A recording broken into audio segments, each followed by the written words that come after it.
are now watching the Amazin Mets pregame show with your hosts, Rob and CP. Let's go Mets! Let's go Mets! Let's go Mets! Let's go Mets! What's up, everyone? Welcome back to the Amazin Mets pregame show. I got my guy Rob here finally. I know you're a busy man. It's hard to get you on stream nowadays, but we do have you here for the pregame show. We have a lot to talk about today. Obviously, we're going to be talking about the 8-0 loss to the Miami Marlins in game 1 of this series here to start things out. If you are in the chat, we see a lot of comments, a lot of frustrated Mets fans are here with us looking to vent. So we're going to give you that opportunity to vent. We're going to shout you all out, throw up some comments, and we're going to have an objective discussion about this team because there's a lot to talk about, especially yesterday when you had such a good vibe, right? Going into the weekend, game 1 against a sub 500 team, feeling good with Christian Scott, young and up and coming pitcher on the mound, and they just absolutely got shut out. So before we get into that, as always, hit that thumbs up, subscribe to the channel if you're new here, and let's say what's up to Rob. Rob, how are you? I'm as good as I'm gonna get with this Mets team. Trying to keep the positivity. I just put up a short just to tell Mets fans there's a long way to go. It only takes a series win to get right back on track. I feel like this lineup change is exactly what this team needs, as we'll get into it a little bit later. But it is what it is. Like yesterday was embarrassing. I mean, that was probably the worst loss of the year in my opinion. Just the way we got beat by the freaking Marlins. I mean, I'm not saying, look, it's baseball. Anybody could win on any given day, but it was just a bad loss. Nobody played well yesterday.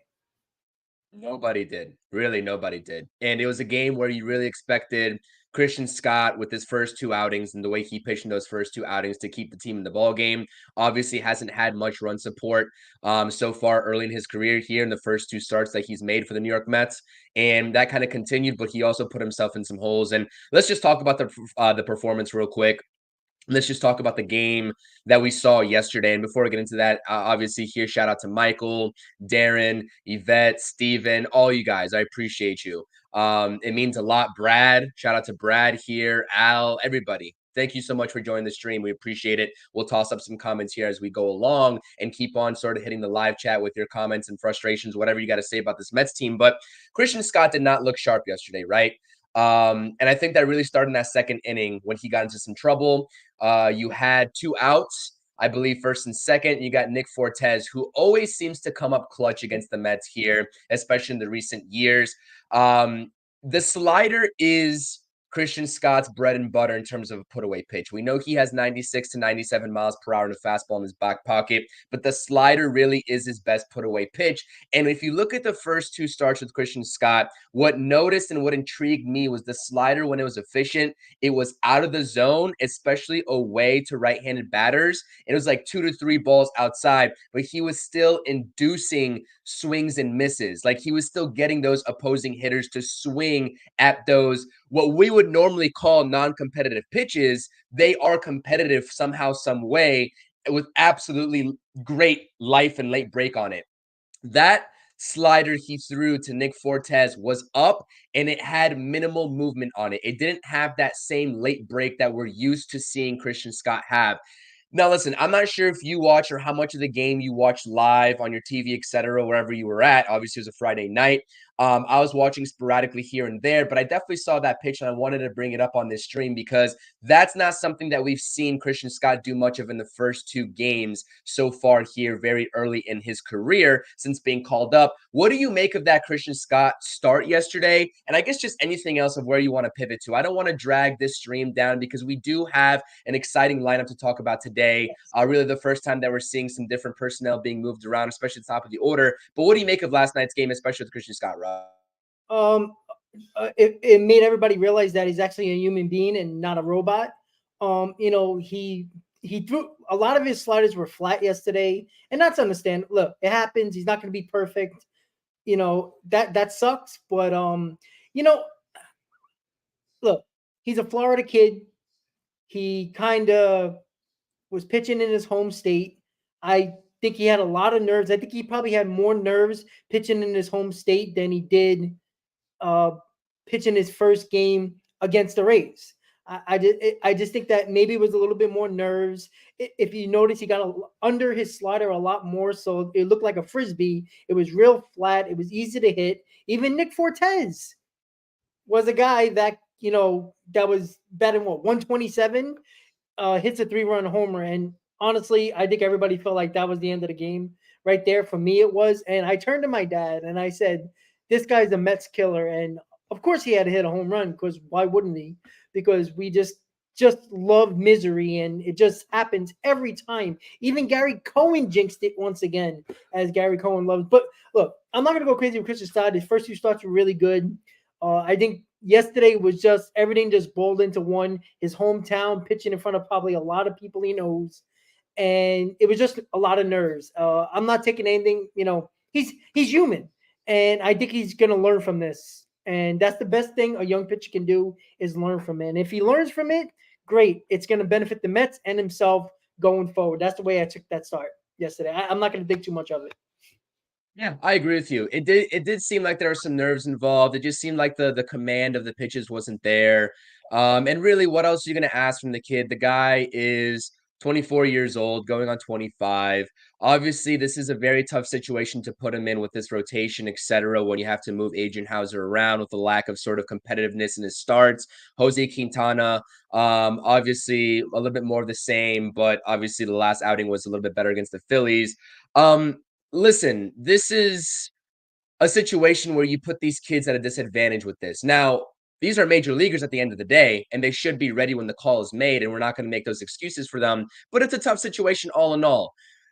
The main concerning factor here is the offense. That's what's concerning to me. Like, we could talk about Christian Scott all day long. Obviously, he has the hype surrounding him. Obviously, you want to see him perform better than 4 innings pitched, giving up however many earned runs he did. I forgot what the final stat book was on that. But the offense is just absolutely concerning. Jesus Luzardo, don't get me wrong, very talented lefty for the Miami Marlins. But before going into last night, he was pitching to a mid-5 ERA so far this season. He wasn't having that same success that we've seen him in seasons prior. So the offense just being absolutely lifeless out there is a little bit more of my concerns. Now, did you see anything in those at-bats that we sort of saw last night? Did you take anything home off of those at-bats? Or was it really just more of the same, the lack of competitiveness, the lack of aggression? What did you make of that? I saw a lot of at bats that they seen the score and just was looking towards today. Honestly, like I know that's crazy to say as a professional. You should be every at bat should be important as the next one, but it just felt like once it got out of hand, they were just going through the motions, and I don't know if that's necessarily a bad thing because I mean it's hard to explain because like I'm looking forward, and I think that's what they were trying to do. They realized that it was just not going to happen yesterday, and they couldn't string many hits together. Which is again, you talk about this all the time.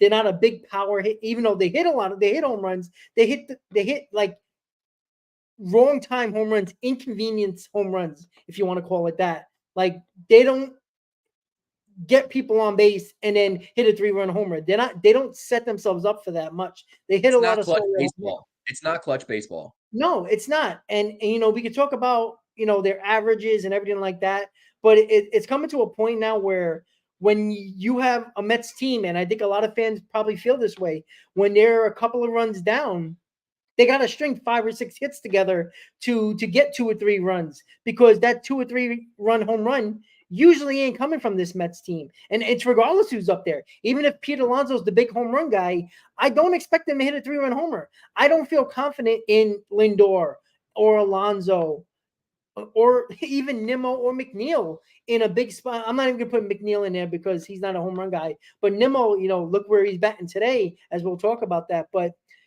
I don't feel like these guys come up with runners on and they feel confident. And if they don't feel confident, they don't look confident at the plate. And as a fan watching it, I think everybody don't feel the same way. And I think it's kind of like feeding off of them. Like their confidence is not there when they have men on base. And I think that's a big problem because they can hit home runs. You see it. What are they, like, middle of the pack in home runs, which is fine. I think they're like top 5, maybe 6 in the National League. They're up there in home runs, but look at the home runs they hit. They're very, matter of fact. Like, oh, they're down by a couple of runs, they hit a solo home run. Or they're up a couple of runs, they'll hit a solo home run. So they're meaningless home runs. That's the word I was looking for. So I think that's the biggest problem right now. And yesterday, I just felt like they thought this game was over and they were just going to look forward for today. That's the way I put it. I see it. Yeah, and it really is tough too. I mean, it's a course of 162 games in the season. I understand that, but really, when you get down the hole in a game like that, at this point, the 2024 New York Mets, I understand that they've had a couple of comebacks so far this season, right? Like that, they're winning the majority of the games up front. But when it gets to like 3 or 4 runs as a deficit in the first couple of innings, like we saw last night, it just seems like you're right. They are looking forward to just getting out of there, and it's going to be up next day. And I don't know if that's a lack of leadership. Like I believe Steven was saying in the comment section, we've talked about that countless of times about the leadership aspect of this team, or really lack thereof. I know JD Martinez, professional hitter through and through. He got a couple hits yesterday. Great article by, I believe, Tim Healy came out saying that JD Martinez was very reluctant to say anything to Pete Alonso early on when he first got brought up because he didn't feel like it was his place. He was the new guy on the block. But really, as he's started to get settled into this team and has been leading by example, because JD Martinez has been one of the Mets' best hitters in this lineup over the last couple of weeks, he has said something to Pete Alonso. And I know Pete Alonso statistically for the whole entirety of the 2024 season isn't doing too hot in the contract year. I understand that.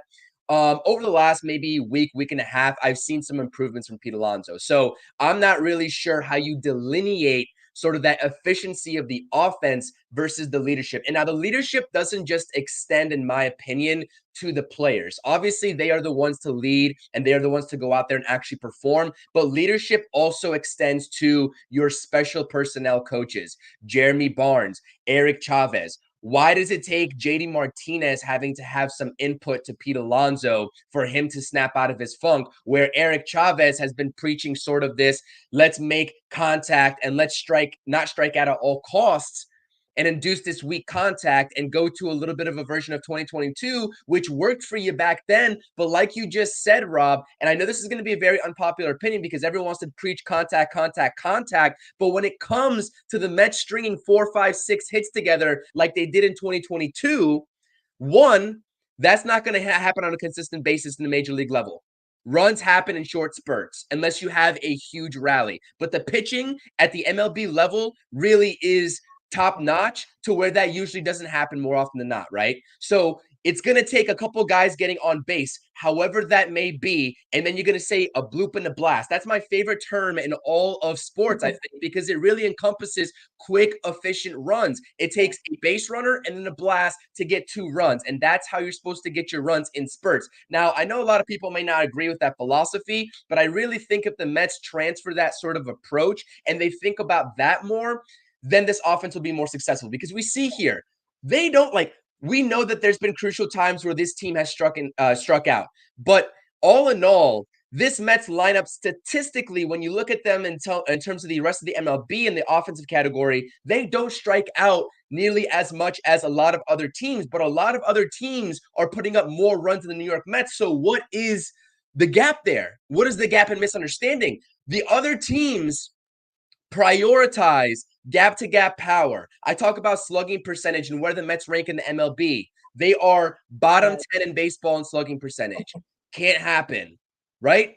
And so you talk about the runs and the efficiency of this offense, and it just hasn't translated, especially with Eric Chavez as that hitting coach. And shout out to Carson from the Mets Weekly Pod. He's been saying this time and time again over the last couple months, and I simply do agree. In today's game in baseball, you don't compete with teams like the Dodgers, the Braves, the Phillies, these juggernauts of offenses that can put up runs on your pitching in a hurry by stringing together 6, 7 hits in a row and scratching across maybe 2 runs in that span. That just simply isn't going to work against the better teams. But I digress. A lot of people may have their own personal opinions on that. And that is where sort of my line of thinking is when looking at this offense. It's just inefficient, and it just seems like it's just not equipped, whether it's talent, whether it's approach, whether it's mindset, to score with some of the top teams in the league, let alone the Miami Marlins like we saw last night. So anything else before we get on to today's game? Because I really wanted to talk about today's game. It's a new day.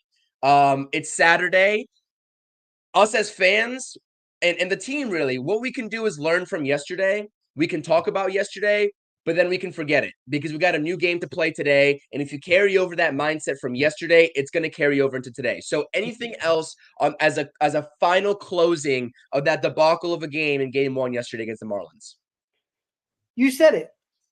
They need to be better. They need to play to the back of the baseball cards. They need to be gap-to-gap hitters. They need to string together home runs with men on base. They need, because look, we talk about 2022, and I'm big on average and everything like that. But you know what? The shift was still legal in 2022. I think that helped the Mets tremendously in 2022. Why they were able to string together 4 or 5 hits in a row to score a couple of runs in certain innings. They were good at that because of the shift. And that also helped a lot of guys in this lineup that was currently on this lineup in 2022. I just think they just got to be better. And I think they can be. And that's the frustrating. I think that's why it's more frustrating. And we'll talk about the lineup just now. I think it's frustrating because we know they can do it. It's just the situations that they do it doesn't really benefit the team as a whole. It benefits the individual stats at the end of the day, but not the overall team goal, which is the W at the end of the game. That's where I think the problem lies, because it's situational where they get that power. Yeah. And oh, by the way, JD Martinez has been extremely good, and he's been the protection for Pete Alonso. Pete Alonso has been picking it up a little bit, but I think we need to find protection for JD Martinez because he's the only one that acts like he knows how to play baseball in this lineup right now. I agree with you, and that's what Joel's saying here as well. Basically, JD is hitting in between a AAA team right now. I absolutely agree with you. Sanders is saying that this offense will be much better when Alvarez returns in June. I agree with you, but what was that? We might be dead in June. We might be too late. Yeah, that's what, and that's the other thing too, is like, can we afford to wait until June for this offense to get better? Which the answer clearly is no. And we'll talk about the sort of updated wild card standings because we're beyond the NLE standings right now. We'll talk about the updated wild card standings in the last slide of today's stream as well. So nothing else on this game. We're going to move past it. Obviously, we had here a little bit of a vent session for just about 18 minutes on the stream. Let's get into today's lineups. Line up really on the left-hand side of your screen here. Obviously, you see the records up top. The lowly Marlins, 14-32 on the season. The Mets are now 20-24 after last night's game.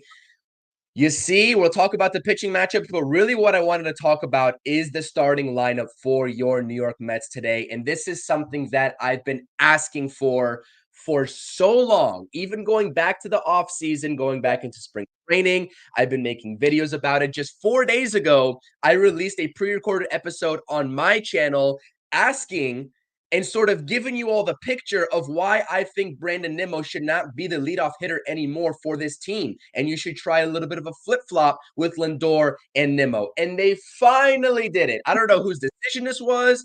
I would guess it's probably Mendoza's.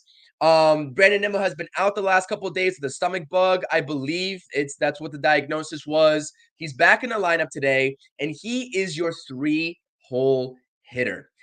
Coincidentally, Brandon Nimmo is also the team's best hitter with runners in scoring position in all categories, whether it's the average, whether it's the RBI production, whatever it is. He looks like he is the most comfortable, maybe outside of JD Martinez, in terms of getting up there when the team needs it to drive a runner in. And that's why I was a big proponent of this move happening. Now, I will preface this by saying this move means absolutely nothing if Lindor and Alonso can't get on base for Mr. Brandon Nimmo. And that even extends beyond to Jeff McNeil and Tomas Nido as the lineup flips over. This move will mean nothing if you can't keep producing those runners in scoring position for Brandon Nimmo. So what we can hope as Mets fans here, as Lindor has been massively struggling as well, I believe the average has dipped below 200. The OPS is down. The OBP is down. It's not just the batting average we're looking at. We're looking at everything across the board in the hitting category. It has been down. He hasn't even been getting on base. So Lindor has been a pretty decent hitter in his career from the leadoff spot, especially in his Cleveland days. I know that he might be a little bit of a different hitter than he was in the Cleveland days, right? Maybe a little bit more power to his game, although he still really did have that power while he was in Cleveland. So that's really not a drastic difference in my mind. What do you make of this lineup? Like, was this something in your eyes that needed to happen? Because whenever I come across Mets fans, we talk about Brandon Nimmo. Obviously, the on-base percentage is usually floating anywhere between 330 and 340, which is great, even with the increase of power and his home run production over the last couple of years. He still gets on base. So that's why everyone's like, well, you just got to hope that the middle of the lineup comes around. You got to hope that Pete and Lindor come around because Nimmo's going to continuously get on base for them. Do you buy into that narrative, or do you like this switch up that we see today? I'm very curious. It's a very hot debate and a hot discussion right now amongst Mets. Well, I like when things are not going well, you got to change something. I think there's too much status quo with this Mets organization over the last couple of years, with lineups, with rotations, with who deserves to be on the roster or not, or for performance purposes. I'm excited about it because this actually tells me, and this is why I keep on saying it, I said this for 2 years now, that Lindor is the leader of this team.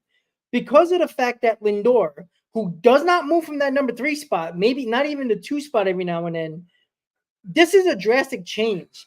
They're not going to do this unless Lindor goes into the office and says, hey, I'll do anything to help this lineup get going. Because Lindor can go in there, the $324 million man, and say, listen, I want to bat third. I'm comfortable there. And they won't move him. So, yes, Mendoza probably made these changes with the front office probably as well. But it also takes the player and maybe players to say, hey, listen, do what you got to do with the lineup. I'll hit anywhere. That's something that a lot of pride and the ego usually takes over and usually does not happen very often. So it's nice to see.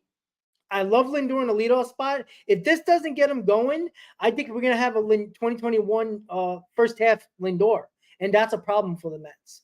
But I think he's going to get going because he has a track record, just like Nimmo does, Alonso does, Martinez does. They all got track records. So I'm going based on that until they prove me otherwise. So the lineup is, look, I'm excited. I can't wait for the game in about 10 minutes because of the lineup. Like, it makes me want to watch. Like, I could take a nap. I did a 13-hour shift today. I want to go to sleep. But I'm going to stay up and watch the 20 and 24 Mets lineup today because when I saw that and you messaged me and I looked at it exactly when you met, I was like, holy shit. And I got excited. I got excited to watch a Mets game, not turning it on and trying to squint to make sure the Mets aren't losing when I turn on the TV. Like, I'm excited today. I don't know why the lineup is making me so excited because we are facing the Marlins. It's not supposed to be an exciting game to watch, even as a Mets fan, but let's go. Put up 20 runs today. Then we'll really be talking about something. I agree with you. Like, it's a Saturday. We're coming off of a shutout versus the worst team in baseball. Obviously, I'm not at my house right now. I'm at a family member's house, but I'm still doing this stream because I love this team and I want to talk baseball with not only you, Rob, but everyone in the chat that shows up and supports us. And really, this had all the makings of a game that I could have just been like, I'm going to just follow along on ESPN, don't want to turn on the game, want to spend some family time with some important people in my life. And that's it. That's all I would do. But instead, I see this lineup today. I see Carlos Mendoza trying to re-energize this team by any means necessary and throwing out something that is a little unorthodox in terms of what we've been used to seeing from the New York Mets lineup in seasons prior. And I'm like, all right, you know what? I'm going to tune in.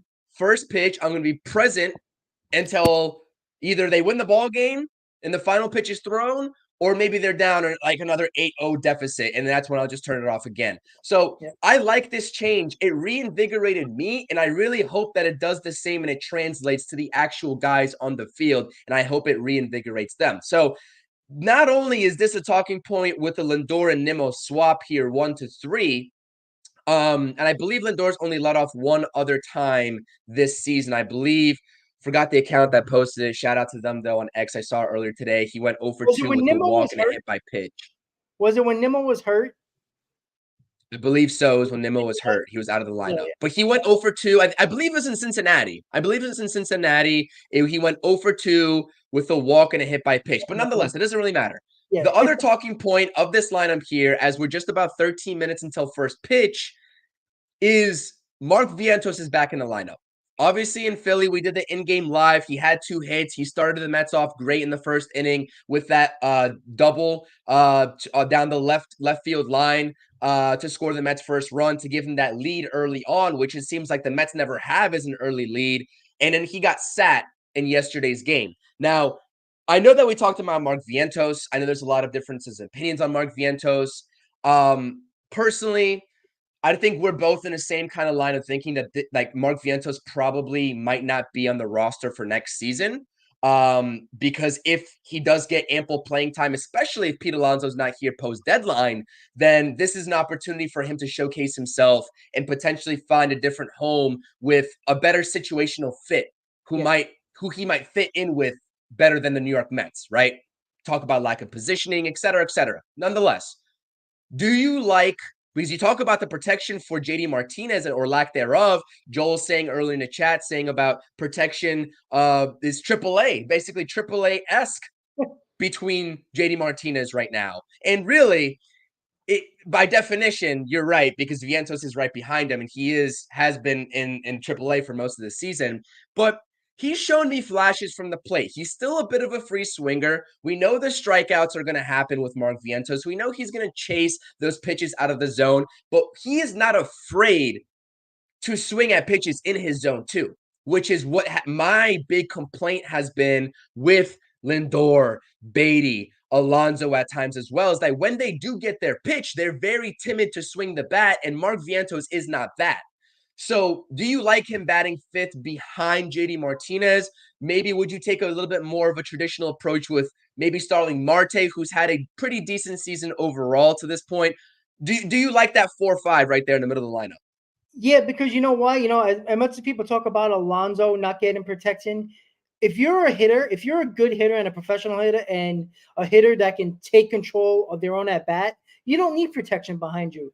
You know what? You know what JD Martinez does, unlike Pete Alonso, in spots like that? JD Martinez is not afraid to take a walk if he needs to. If they're gonna pitch around him, he's gonna get on base. Too many times pitchers are trying to pitch around Pete Alonso because there's no protection behind him. And he falls for their silly pitches outside the zone and either strikes out or hits a soft fly ball or ground ball. I think JD Martinez is more of a professional hitter where it doesn't matter who's behind him. I think he's gonna put the best at bat possible, regardless of who's behind him. If they're gonna walk him, he'll take the walk. If they're gonna give him a cookie down the middle, he'll drive the ball. I think that's the important thing to realize when it comes to protection. Protection is nice to have, but it still is the batter that is in the batter's box that can control the situation at that moment. Who cares who's behind you? That's irrelevant. I think JD Martinez doesn't need any protection. It doesn't really matter. I mean, Vientos, he's an okay hitter. Like he's not. I don't think he's as good as Met fans continue to say he is. And I don't think he's going to be on this team next year. But you know what? It's showing confidence to the kid, right? He's been killing it in AAA. They're giving him an opportunity because Beatty hasn't done much, and they're sacrificing defense for his bat. So he better hit because his defense isn't anything to go crazy about. So I do think that they're showing confidence in Vientos while knowing that JD Martinez doesn't need the protection because he is that professional hitter that I talked about. Yeah, I agree with you. I'm not really sure JD Martinez absolutely needs protection as well. And I think that point is a little bit different from Alonso, where we feel like Alonso could have needed some protection, because when I think about JD Martinez, like, he's a hitter that may go into a slump, but he knows how to get himself out of it because he's a veteran and he's been doing this a long time. And Pete really hasn't hit that stride of his career yet. He's a great hitter, don't get me wrong. But when Pete Alonso gets down and he gets into those slumps, I feel like he presses a little bit. Whereas if he has no protection behind him, that might hinder him in terms of continuing that slump. But that's just sort of the difference I know is there. But shout out to Joel as well, and kind of really taking home my point there about Vientos. Listen, The confidence that Vientos shows at the plate, bare minimum, just that alone, just is makes me happy to see him in the lineup, because I'm gonna prefer a guy that's gonna go out there and hunt pitches and not put the bat on the ball necessarily, but consistently swing at pitches in the zone. Now he's gonna chase as well, I understand that, but just the confidence that Mark Vientos displays in comparison to maybe like a Brett Beatty or even a Jeff McNeil right now at the plate is really night and day different. And this is a guy that's been in AAA for most of the season and got kind of hosed with the last send down after he came up and provided the Mets a spark a couple months ago. I really think that Mark Vientos, a couple of Mets hitters in this lineup around Mark Vientos should definitely take note of just the aggression level of the actual approach. And I think that would benefit them too, because I see, like I said, time and time again, Brett Beatty stares at the first pitch right in his wheelhouse, doesn't swing at it. And like I said, it's situational baseball, really, when you talk about swinging first pitch versus working a count. But you just said it earlier in the stream, Rob. The Mets haven't been a situational offense at all. At all. At least a we'll, situational offense when it comes to power and slugging, driving the baseball. Exactly. They haven't been. So hopefully this lineup reinvigorates them and gets something going today in the offensive perspective. Now, let's talk real quick about the pitching matchup before we get into a little bit of some updated wildcard standings. Not going to get too into the wildcard standings, but we do have the updated standings here in the next graphic. Let's talk about Luis Severino, who has been one of the Mets' better pitchers so far this season. But again, the command and the walks need to be better with Luis Severino. Opposing him today is Braxton Garrett, I believe, another lefty for the Marlins. I believe he's a lefty, and the Mets notoriously struggle against lefty pitchers. We'll see how they fare today. Brandon Nimmo does not fare well against Braxton Garrett, which is kind of intriguing that this is his first time in that 3-hole. So we'll see how those colliding forces work out. Alonso Lindor, on the other hand, have had success in their careers so far against Braxton Garrett. Now, does that make much of a difference? Because we propped up the Aaron Nola graphic when I talked about that pregame, and in terms of the Mets hitters having some success against Aaron Nola in their careers, that didn't matter too much because that was a scoreless shutout as well by Aaron Nola. But nonetheless, what are you looking for here in this pitching matchup, especially from Luis Severino's side of this perspective? And then we'll get out of here after the next graphic talking about wildcard standings with only 5 minutes to go until first pitch. Yeah, the Mets lineup, they struggle against lefties. They got to figure it out. I don't care how they do it. It is interesting that Nimmo struggled against Garrett, and you know, I think that they just need to put better at bats together against lefties. Sevy, on the other hand, look, we know he has the stuff. He still has swing and miss stuff. He's got to limit the walks, like you said, Chris. He has to. If he doesn't, one mistake can cost you a game, right? He finds a way to wiggle out of a lot of his walks, but when he doesn't, it's a disaster. And I think if he limits his walks, I expect 6 innings, 1 run from Severino, because he got that ace type of stuff. And I think we're going to see it tonight. I think he's going to have a bounce back performance, and I think he's going to get us right back on track in the W.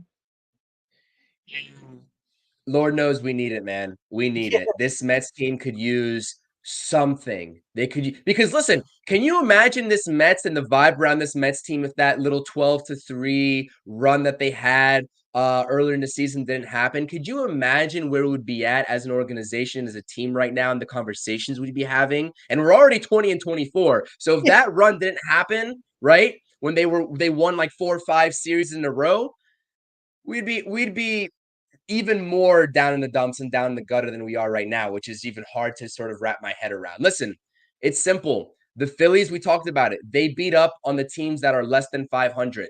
The Mets need to do the same, and it starts today. That's Correct. it. That's it. So that's what we got in the game today. Obviously, we'll be here. Hopefully tomorrow or the day after, we'll talk about the series, maybe a little bit in a nutshell. We still have a Mets roundtable to figure out, but it wouldn't be a Mets May without throwing up some wild card graphics here. So here's your updated wild card standings. I know everybody in the chat's going to go crazy over this. Obviously, the Mets are a game and a half right now out of the wild card. You see, it's only May, like I said, and you see just this whole pack of teams here competing for those back-end wildcard spots. And you can be rest assured, whoever doesn't come out on top in the NL East is going to grab that first wildcard, if I had to imagine. And teams are just fighting for that 2 and 3. You got anything to say here? Because we know, beginning the season, we know with last stream, we know what you said, Rob, that this is going to be the case for the next few months. And the Mets are going to hang around somewhere in the realm of being 2.5, 3.5, maybe even a half game out of the wild card. And we are going to come to the deadline when that approaches, right? And say, is this front office going to be buyers or sellers at the deadline based off of their confidence in this team, based on where they're at in the wild card? So final thoughts here, final thoughts in general, and before we close things out, especially right here with this graphic. Yeah, I think it's very simple. Look at the third wildcard team. They're a game under 500, the Padres, right? And the Mets are a game and a half out of a wildcard spot, 4 games under 500. We're going to be in this the whole year. We're just as mediocre as all those other teams, the Giants, the Nationals, the Diamondbacks, the Padres, even the Cubs for that matter, that are a couple of games over 500. I'll tell you right now, guys, the Mets are going to be in it, right? If they hover around 500, if they're a 500 team, they're a third wildcard spot right now. Only a week, I believe it was a week ago, the Mets were a game ahead in the third wildcard spot. It's just what it is. I'm telling you guys right now, we're going to be talking at the deadline, unless the Mets are 10, 11, 12 games under 500, which I don't think they're bad enough to do that. I think they're going to hover around that 500 range. And I said it, from 83 to 85 wins is probably going to get you that third wild card. And who knows, it might even be a 500 team the way the NL looks. So listen, it's not over, and it's only the quarter of a season you're in now. You still got 3 quarters to go of a season, even though you got about another 40 games or so before the deadline.